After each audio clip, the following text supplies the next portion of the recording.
Hey everyone, thanks for tuning in to Near Disney. It's the Wednesday show where we're called the Dream Team, come together and as real estate experts have a chat about the market and all things that are happening within a 25-mile radius of Cinderella's castle. And first, we're just going to cue our theme song.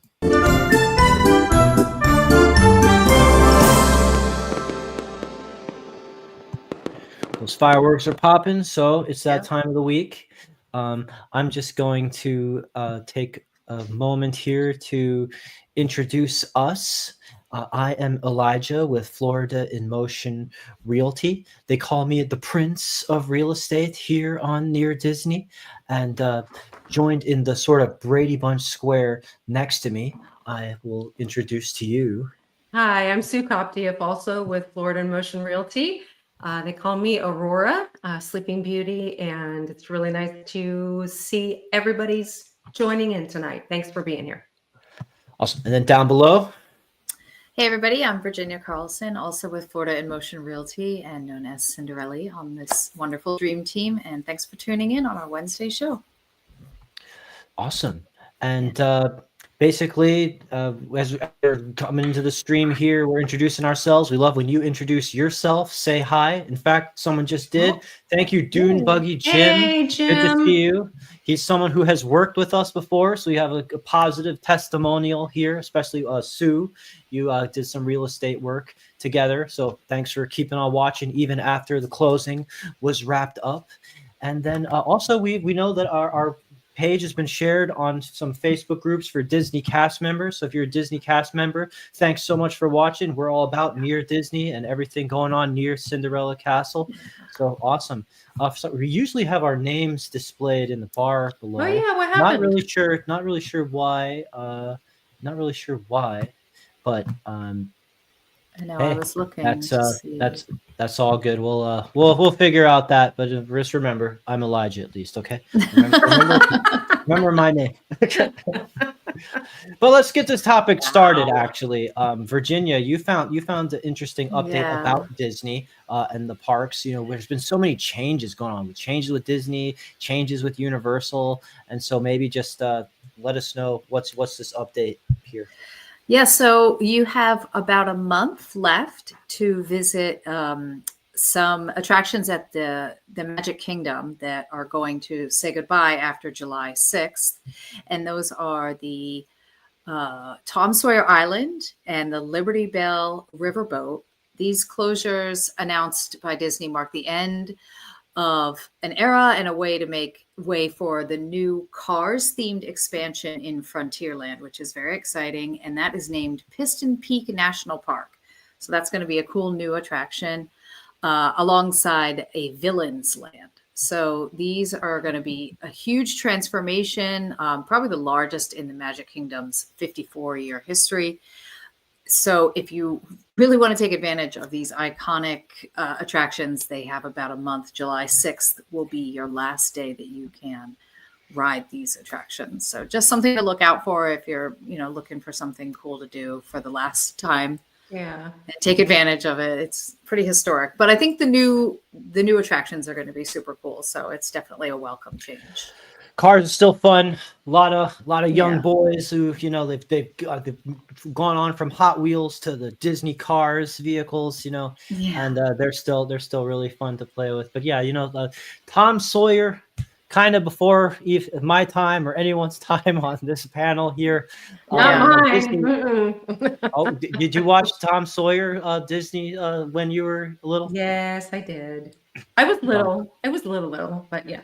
Yeah, there was this whole era of live action Disney movies that was like from the 60s and such that just kind of had its own 20,000 Leagues Under the Sea and Swiss Family Robinson. Oh, I used to love Swiss Family Robinson. Yeah. It's just I thought that was the coolest. I don't even think that VHS was in circulation around when I was like kid. They were only pushing the bright new 90s cartoons on me, and I never got to watch those old ones.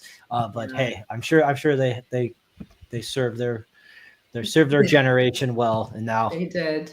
Now they're phasing in something new. But hey, that's what gives us a reason to keep going back to the parks. Gives us a reason to renew our renew our passes. Yes. Because basically, here, I'm just going to pull up the screen if I could. We're excited to talk about that Disney just made a post reminding that the Florida residents have access to the most economic tier for an annual pass called the Pixie Dust Pass. So basically, sometimes when you look at the pricing charts on like Disney's websites, you know, they got stuff that's priced up to like, it's like $1,500 for an annual pass, or sometimes higher, you know, if you want to get low, like no blackout dates and valet parking and whatever. Right. But if you just kind of want to give a cool gift to a kid, let them have the ability to go into the park several times and it doesn't cost an arm and a leg. The Pixie Pass is nice because it's just $99 down. So for under $100, basically, you've got this down payment that basically after that, it's $34 a month. So it doesn't need to like have this huge cash injection coming out of your account. And you kind of have a way, it says 0% APR as well. And then, yeah, you've kind of got an economic pass, let people in just enough, you know, if they don't care about the blackout dates, especially when you're a Florida resident, you probably want to avoid the super busy days anyway. For like the holidays. Like if someone wants to go to Disney on Christmas Day, like with me, I'm kind of like, how about we go like February 3rd or something? Yeah, exactly. Those are the days I want to go anyway. So I don't really mind that there's blackout days so much. So that's cool. Cheap passes in a world where everything's been getting more expensive. And then you did have another thing to share, Virginia, about Disney events as well. Yeah, this is super cool. This is the Disney H2O Glow After Hours Party, and it is located at Typhoon Lagoon Water Park. Okay. And it started on May 31st, and it basically runs every Friday through mid-September. But you can check, Visit Orlando is a great website. You can check their website to get the actual dates, but a few here and there, but basically it's every Friday. And it is a timed event from 8 to 11 p.m. And it's it's not included if you buy a day pass. It's a separate event. So it is $85. If you want to add on, just tack on another 3 hours to your, your awesome day already at Disney. And it's a nighttime event, obviously. It just super cool. Like they have all these glow, hula hoops and glow sticks, and just everything's kind of like lit up and extra fun just for the evening time. And there's lower wait times for certain rides. So something definitely to check out. It's a cool event. So yeah, they got visitorlando.com, the Disney events. You can definitely follow this website here, check out more of these dates here. It looks like there's a lot of opportunities to check this out at that $85 price point to have a cool evening at the water park. And then, of course, the comments section over here, we see at the bottom of the screen, Kim commenting, best real estate group ever. So much. Thank you so much for your comment. Appreciate that. And we'll try to live up to that by Sue giving us a real estate market update here. What have you found out about Florida consumer sentiment about the real estate market? Well, it's actually climbing a little bit from earlier in the year. So we had actually 3 consecutive months of decline, but it looks like Floridian consumer sentiment is on the rise, increased almost 4 points from up to 81% versus the figure of 77.3. That was in April. Consumer confidence declined sharply in recent months. A lot of it, because this is prior to this last month, a lot of it they're saying is, stuff to do with the tariffs and people just didn't know what was going on. But so since that has seemed to mellow out a little bit, people are starting to get more positive. So they've got personal people feeling better about their personal finance situations. Whether it's a good time to buy a big ticket item, such as a car, furniture, appliances, a home, that increased actually over 5 points, almost 5.5 points in May. So, there's some good stuff on the horizon.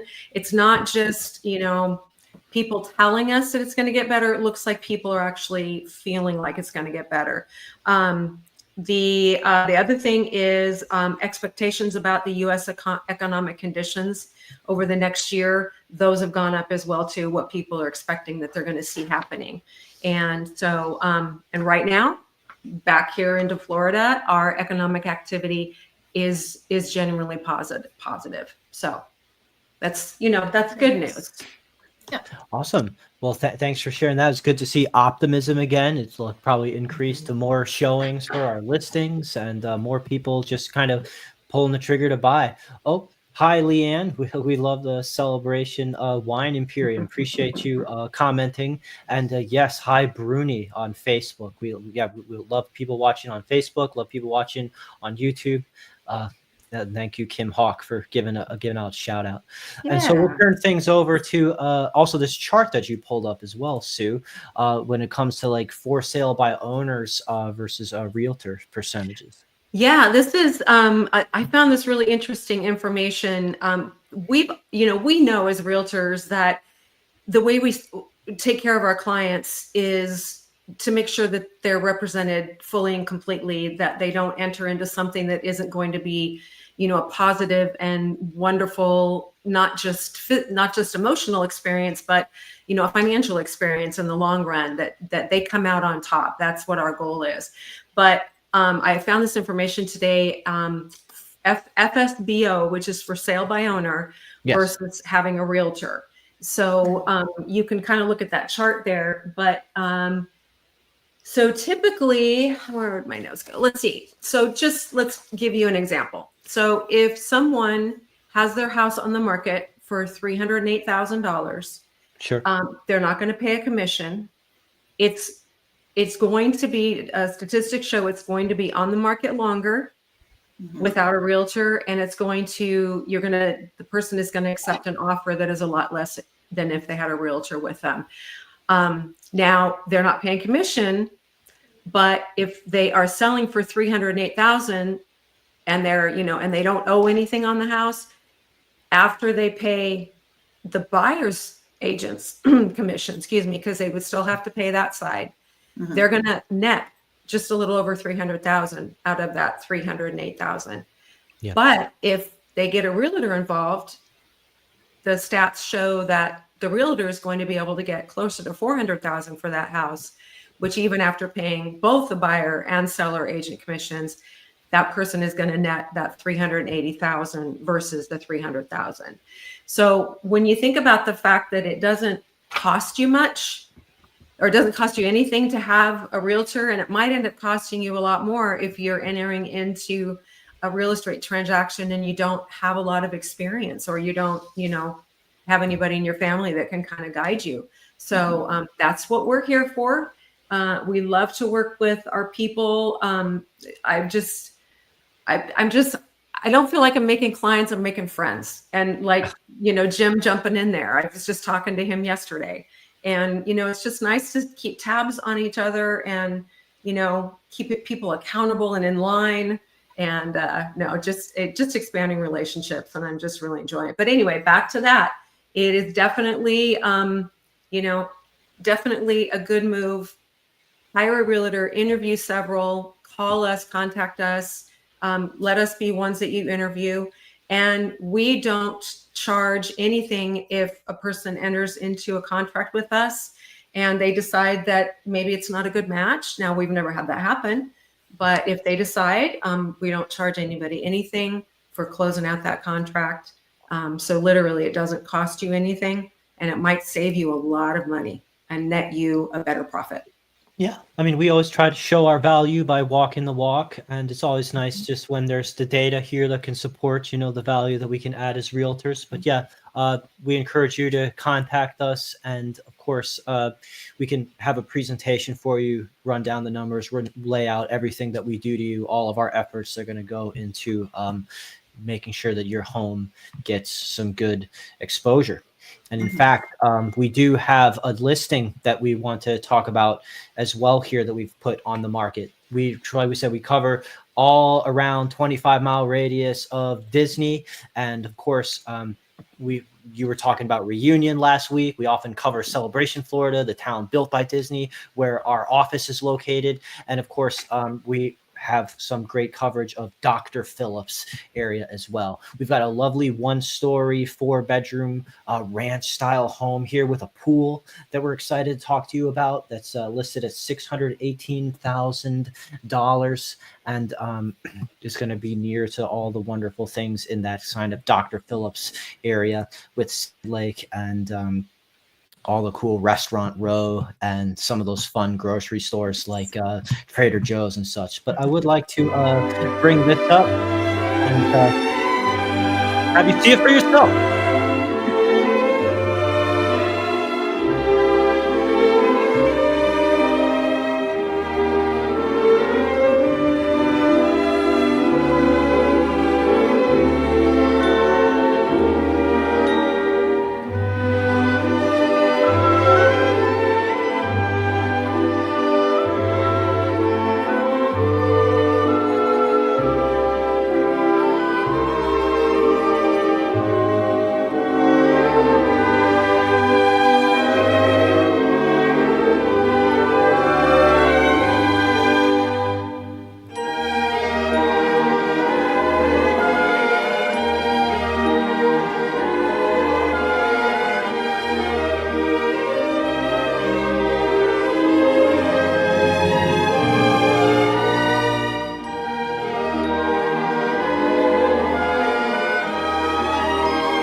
All right, so that was 5724 Pitch Pine Drive in the Dr. Phillips area.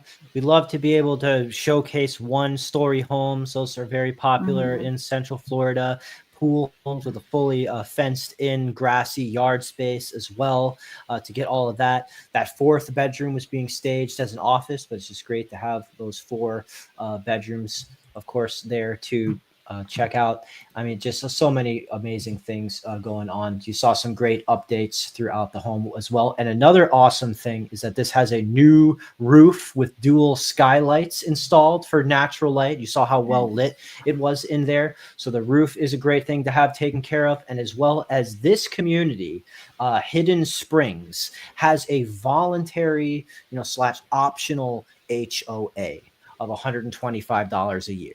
Now, I mean, so many people are just dealing with HOA fatigue, or they're trying to, buy into Florida and on like a budget, and they just don't like that these fees get added on top of their, if you get the financing, you've got your mortgage, you've got your utilities, and HOA, when you're stacking up all your fees, it can really make a difference. The good news is that the HOA is a completely optional in this awesome area. And even if you do want to go for it, $125 a year is a pretty low HOA for Central Florida, even if you do kind of want to opt in and check it out.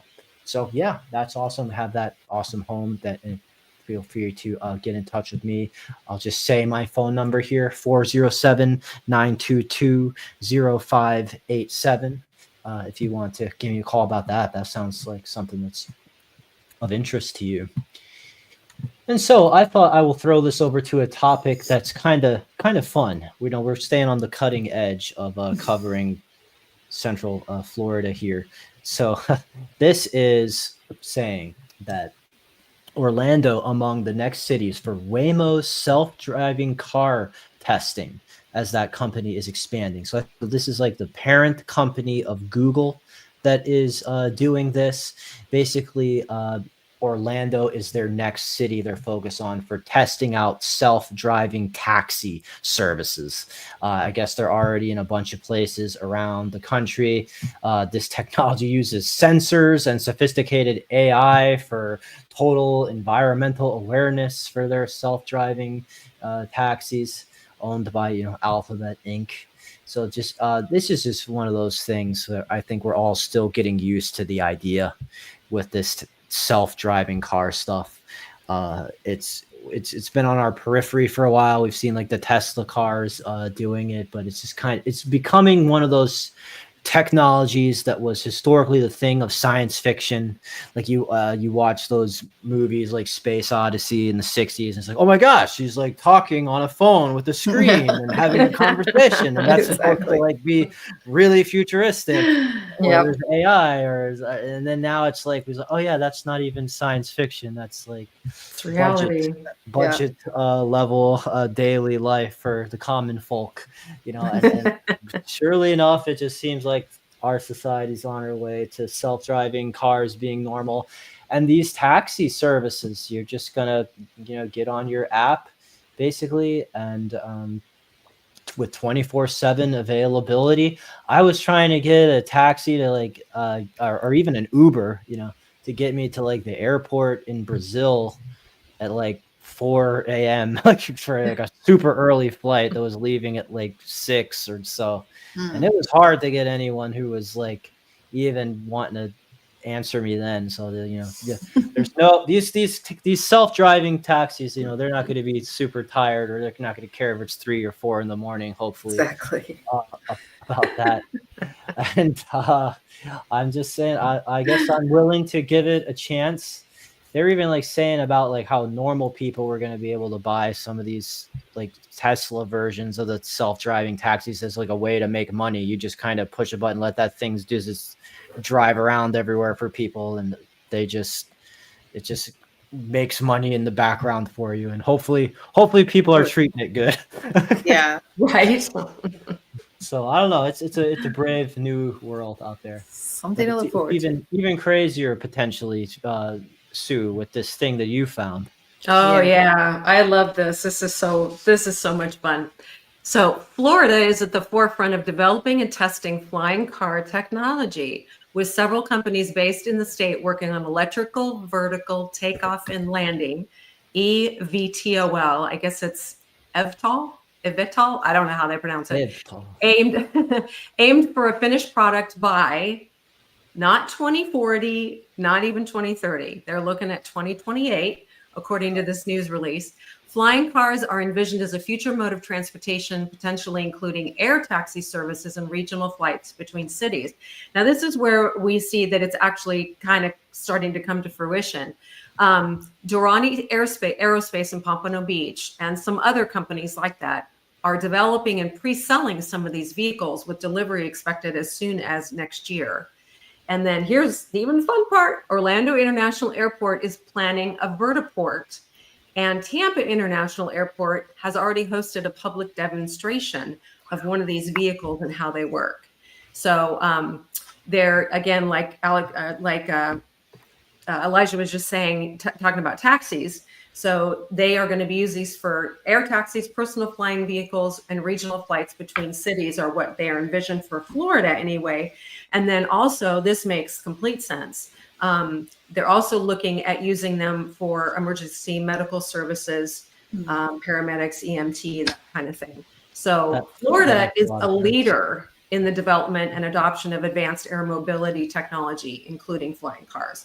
So, if you thought you were going to come to Florida and retire and just kind of sit in the sun, there's way too much going on here for you to do that. You got to get involved with stuff. You got to go out and look and see what's happening.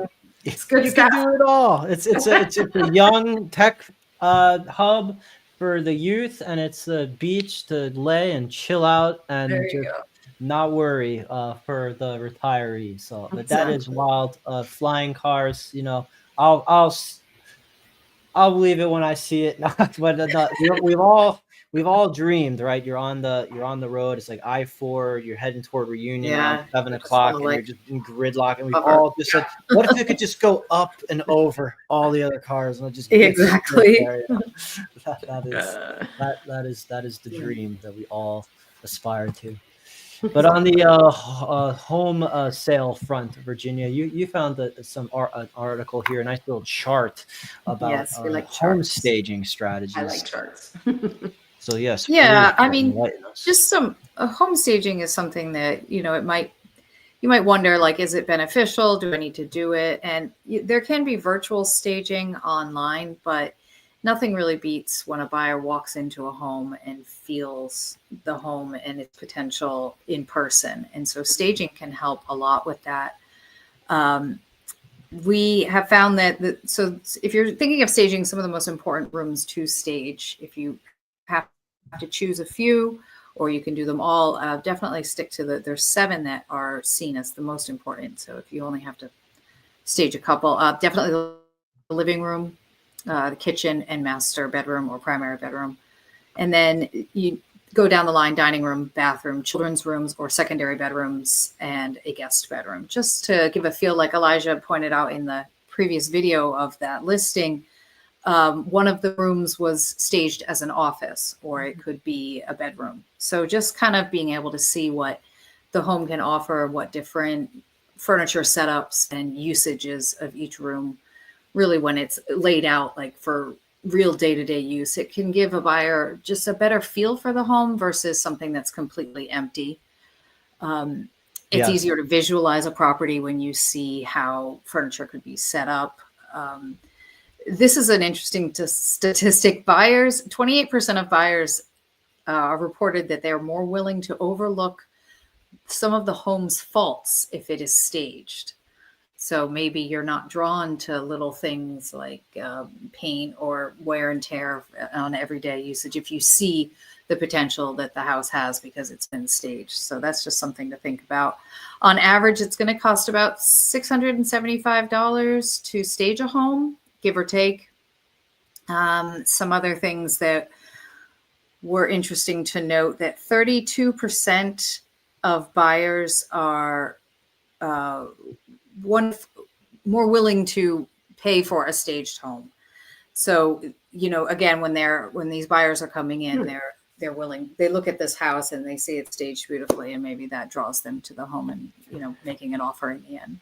So just some things that we, it just shows as a home, because when it's just empty and it's got the same flooring as like the gray flooring or as everyone else, and the gray walls and the same kind of builder grade kitchen. It just looks like this empty shell. Exactly. It's hard to see. It's like, it just looks like a house rather than a home, where you can already imagine your life being there. There's all different kinds of people. Some places are just the perfect floor plan in the perfect location. They can sell themselves. But sometimes if you're in a crowded market, especially with like homes that are very cookie cutter and look similar, and there's a lot of inventory in that community or something, and you need yours to stand out in some way, staging can make a difference. So that, because $675, like, it stinks to pay it, but if you've sat on the market for 3-4 months, you've already paid like 4 mortgages that probably amount to more than that for you, when you would have just loved to get this off your hand. And then you think we're the greatest realtors in the world, not just because we are, but because we sold your house so fast and just helped with like a partnership. So all we can do is give you this advice, show you this data. Maybe this option makes sense for you, it's worth a try, or maybe you don't need it so much. But it's definitely something we like to bring up as something that's statistically helpful if you're kind of concerned about getting this sold on an expedient timeline. Yeah, and we've seen it. I've seen it happen. Like some homes, they might have some rooms that have kind of like a little different maybe floor plans or dimensions. And so when someone walks in and sees it empty, they're like, I don't really see how I could set this room up. And then when you have the actual furniture in there, it really gives a different feel and kind of puts a light bulb. You can't see it any other way. Yeah, that's one of my just makes me cringe. Like, I hate hearing it comment. It's just like, what do you do with this room? Or I don't. What even is this place?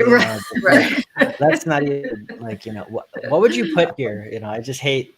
I was like, oh man, because it's like you're getting mad that you have more square footage to work with. Right. Here. It's just like, we're here. No, that's a good thing. So it just sometimes it just helps to help people visualize, or at least at the very least, virtual staging, send them through when they're in the deciding to take a look at it phase, and then you can kind of refer that. Another thing that's nice that we can do is, like, if we're in that room and we like set up a little display table and we have like those plastic standees and we like put our virtual stage pictures there, so that like even if you don't like didn't shell out to have the physical furniture in the room, you've kind of got those visual representations there. So when someone says, what do you even do with this room, you know, actually, well, you might consider these fine photographs here, you know. Exactly. Here's your inspiration. Draw inspiration. Exactly. That's what we love to do. We love to inspire inspiration here on Near Disney. And so we're kind of creeping up in that 30-minute mark. We covered a lot of ground, talked about all the futuristic awesomeness that's in Central Florida, and of course what's on the docket for Disney. And let us know if you're excited about that, or let us know if you've checked out Epic Universe yet, if you've got a favorite attraction in Central Florida. That's what we're all about. And with that, we'll just leave it to, you can tune in on Fridays at 1:30, where we do some more extensive video coverage of Florida and all things happening in a 25-mile radius, Cinderella's Castle. Appreciate it when you hit the like button and subscribe. Helps us grow. We're trying to just get to that 10,000 subscriber milestone, and you guys keep bringing us closer and closer. Yeah. Thank you. And with that, we'll throw it to Tim Hawk, the fairy godmother of real estate, to sign us off. Have a good one. Thanks. Good night, everybody.